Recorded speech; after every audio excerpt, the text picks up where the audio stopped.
1 নম্বর রহস্য, তাজমহল কি সত্যি হিন্দু মন্দির ছিল? 2 নম্বর রহস্য, বন্ধ ঘরগুলোর মধ্যে কি আছে? অনেকে একসময় দাবি করেছিল যে তাজমহল নাকি আসলে হিন্দু মন্দির ছিল এবং গোপন কক্ষে নাকি সব হিন্দু দেবদেবীর মূর্তি আছে। সত্যি কি তাই? আসলে বছরের পর বছর ধরে এই গোপন কক্ষগুলির বিষয়বস্তুর সঙ্গে বেশ কয়েকটি ষড়যন্ত্র তত্ত্ব প্রকাশিত হয়েছিল। অনেকের দাবি এই কক্ষগুলি একটি লুকানো ভূস্বর্গ চেম্বারের অংশ, যা গ্রীষ্মের উত্তাপ থেকে রক্ষার জন্য আশ্রয় হিসেবে বোঝানো হয়েছে।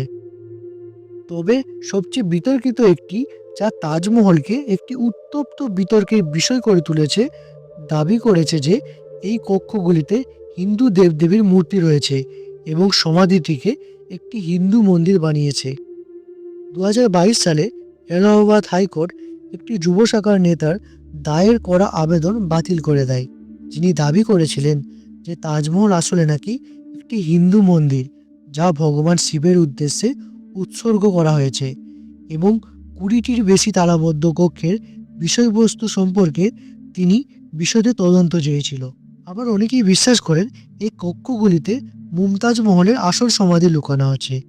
আবার কিছু গবেষক দাবি করেন শাহজাহানের সময়ের গোপন নথি বা তান্ত্রিক শক্তির নিদর্শন এই কক্ষগুলির ভেতরে থাকতে পারে। তবে ভারতের archaeological survey of India ASI আজ পর্যন্ত এই কক্ষগুলিকে খোলার কোনো অনুমতি দেননি। এটি হতে পারে কেবলমাত্র এক স্থাপত্য কৌশল। তাজমহলের বিশাল ভারসাম্য ধরে রাখতে এগুলি তৈরি করা হয়েছিল। তবে আমরা নিশ্চিত নই, কারণ এই কক্ষগুলি বহু শতাব্দী ধরে বন্ধ রয়েছে।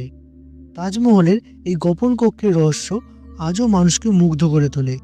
হয়তো কোনোদিন এই কক্ষগুলি খুলে দেওয়া হবে এবং আমরা জানতে পারবো এর ভেতরে আসলে কী লুকিয়ে আছে।